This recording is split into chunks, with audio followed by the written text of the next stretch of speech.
Olá, sejam bem-vindos a um novo episódio de Economia Descomplicada. Hoje vamos focar na educação, perceber se estudar mais compensa. Falamos no retorno salarial de uma maior educação e para nos ajudar neste tema temos Pedro Freitas, ele é doutorando em Economia na nova SBE. Olá Pedro, bem-vindo. Afinal de contas, estudar mais anos compensa em termos salariais? Sim, estudar mais compensa, portanto essa é a primeira resposta que é importante manter, porque às vezes as pessoas pensam, isso já não é bem assim, é verdade que há imensas nuances nessa resposta e nós vamos ver essas nuances, mas sim, estudar mais compensa. E a tua pergunta vai de encontro àquilo que é a forma como os economistas começaram a olhar para a educação. Que no fundo os indivíduos, quando são mais novos, tomam uma decisão acerca de quantos anos estudam, na perspectiva de, no futuro, terem um maior salário. No fundo, é aqui uma espécie de trade-off. Eu abdico de alguns anos, quando sou mais novo, em que não estou no mercado de trabalho, mas estou na escola ou universidade, porque durante estes anos estarei a ter um determinado nível de aprendizagem que depois ser-me-á útil no mercado de trabalho e, quando entrar no mercado de trabalho, poderei reverter essa maior escolaridade em maiores salários. E por isso mesmo, quando olhamos hoje para dados a nível mundial, nós vemos um claro aumento da escolaridade em diferentes sítios do mundo. Muitas vezes existe esta percepção de que a escola continua a ser ausente em muitas partes do mundo. Isso já não é assim tão verdade. A verdade é que houve uma enorme escolarização da população, sobretudo aos níveis mais iniciais, sobretudo primário e secundário. Depois, obviamente, ao nível universitário é uma história diferente. Mas hoje, de facto, mesmo em zonas mais pobres, nomeadamente América Latina, África, Sudeste Asiático, em economias que nós normalmente associamos a menor desenvolvimento, hoje a escola já chega com muito maior prevalência a muito mais crianças.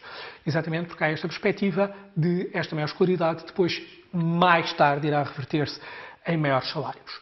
Isso também acontece em Portugal. Nós, quando olhamos para os dados portugueses, a geração nascida em 1990 é a primeira geração cuja média de anos de escolaridade atinge os 12 anos, ou seja, foi um longo caminho. Aliás, Portugal tem um histórico de uma população pouco escolarizada. Nós somos ainda o país da União Europeia com uma menor percentagem de adultos com o ensino secundário completo.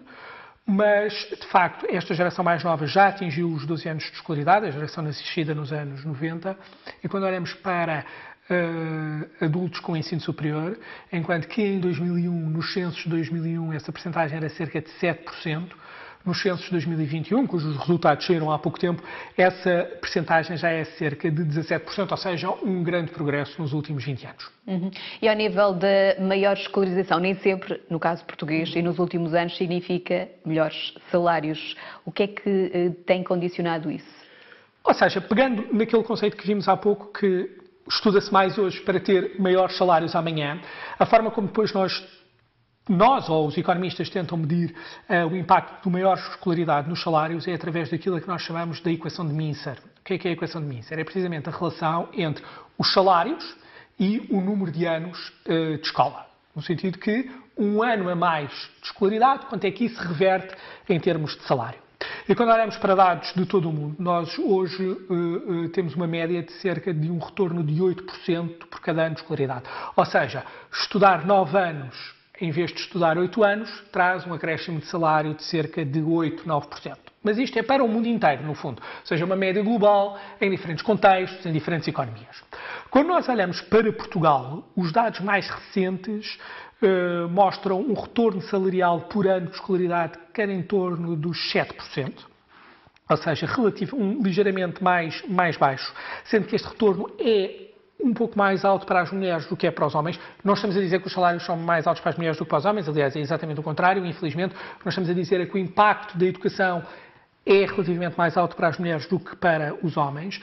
Contudo, indo ao ponto que tu estavas a levantar, existe uma história de evolução ao longo do tempo neste retorno salarial. Porque se é verdade que a média para todos os trabalhadores que estão hoje no ativo é cerca de 7%, ela não é igual para trabalhadores mais novos e para trabalhadores mais velhos.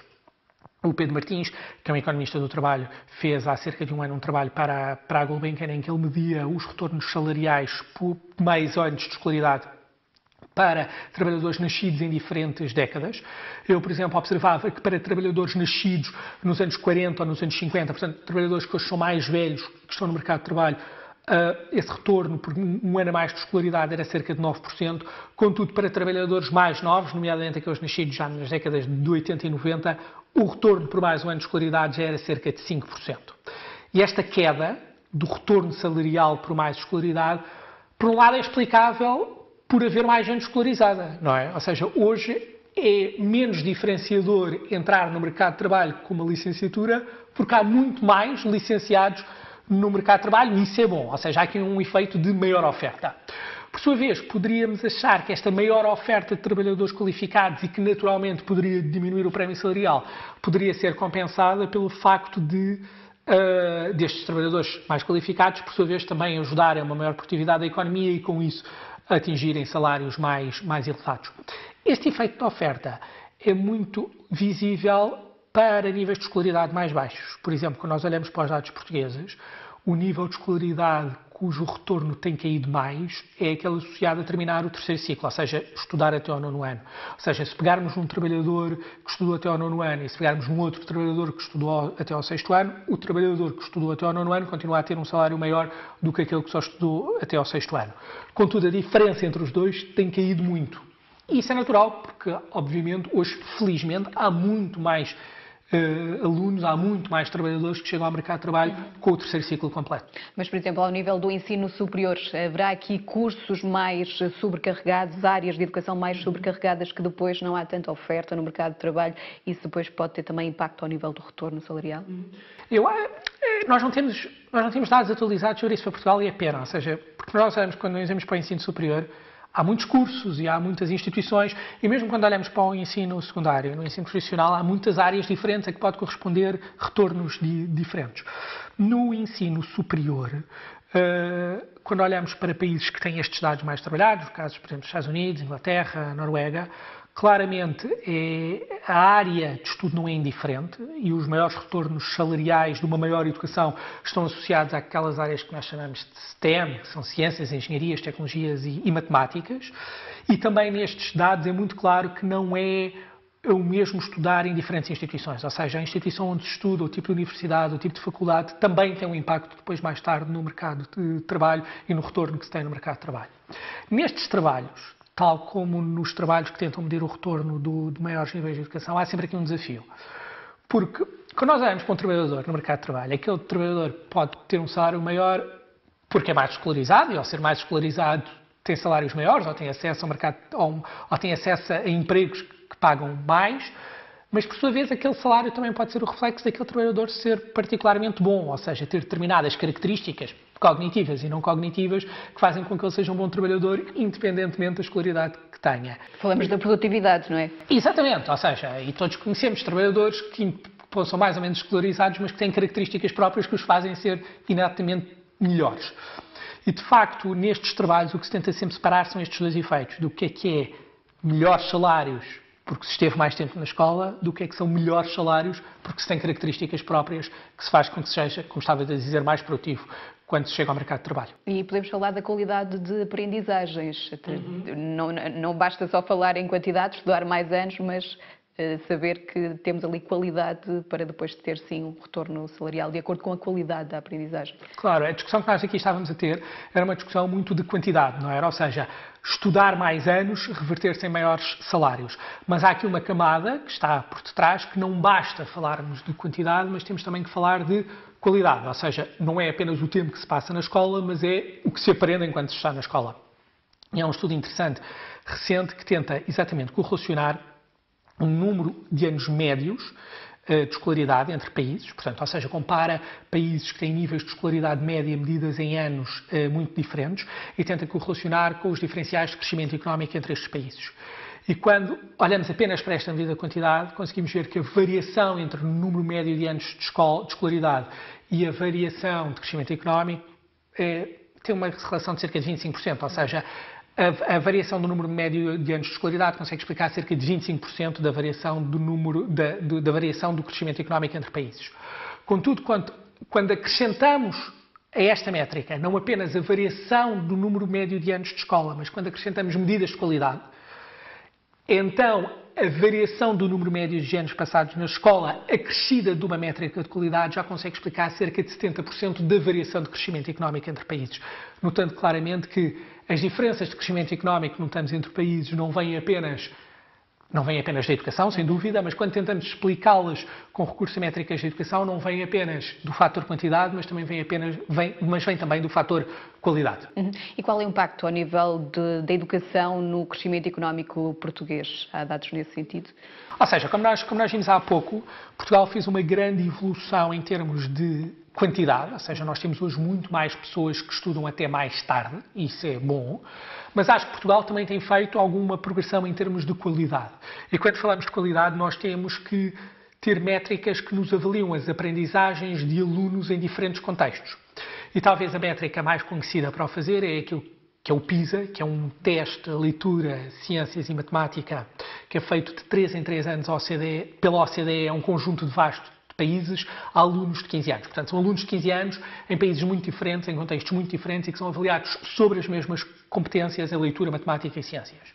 E este teste já foi feito várias vezes desde o ano 2000, ele é trianual, portanto já foi feito cerca de 6 vezes, penso eu, desde 2000, e o que se observou foi que Portugal, entre 2000 e 2018, teve um progresso sustentado nestes testes, ou seja, Portugal é dos países que mais cresceu na OCDE nos resultados nestes testes, o que significa que Portugal tem conseguido fazer uma progressão tanto em termos de quantidade como em termos de qualidade. Depois, o impacto que isso tem no crescimento económico. Há aqui um facto um bocadinho paradoxal, porque se por um lado, como dissemos, o retorno salarial de maior escolaridade tem vindo a cair para os mais novos, quando nós olhamos para os dados, vemos que Portugal tem crescido em termos de número de anos de escolaridade, tem crescido em termos de qualidade, mas a produtividade não tem acompanhado este crescimento. Ou seja, nós temos hoje uma população mais escolarizada, mas não temos um crescimento da produtividade que acompanhe a maior escolaridade da população. E há aqui um bocadinho este paradoxo para o caso português, mas que também tem a ver um bocadinho com a desigualdade que nós temos na escolaridade da população portuguesa. Talvez possamos falar disso um bocadinho. Nós, apesar de termos feito esta evolução, e essa evolução tem sido boa, nós temos ainda hoje uma enorme desigualdade entre diferentes tipos de alunos. Por exemplo, um aluno que seja filho de pais com ensino superior tem cerca de 80% de probabilidade de também ele próprio ir para o ensino superior. Quando nós olhamos para um aluno ou para uma aluna cujos pais não terminaram o 9º ano, a probabilidade de estes alunos seguirem para o ensino superior é menos de 20%. Ou seja, isto é uma disparidade gigantesca. Por isso, voltando ao início... O que é preciso fazer para nivelar essa situação? Ou seja, voltando ao início, no início estávamos a dizer que os indivíduos tomam uma decisão, quando são mais novos, sobre quanto tempo querem estar na escola na perspectiva de depois, mais tarde, terem mais salário, exatamente. A questão é que esta decisão tem uma série de condicionantes. Tem uma condicionante da família que as pessoas têm, da escola que frequentam, do bairro onde nasceram. E o que estes dados nos mostram é que para Portugal essa condicionante ainda é muito forte. Ou seja, essa decisão do número de anos que se passa na escola é muito influenciada ainda pela família onde se nasce e isso condiciona muito o percurso ao longo do ensino básico e secundário e condiciona muito os alunos que terão no ensino superior. Portanto, apesar desta evolução positiva que Portugal teve em termos de escolaridade, em termos de resultados, em termos de desigualdade, há claramente um caminho a fazer. Fica aqui lançado o desafio, também há aqui um caminho ao nível do investimento da educação e é esse o tema do próximo episódio do Economia Descomplicada. Até breve.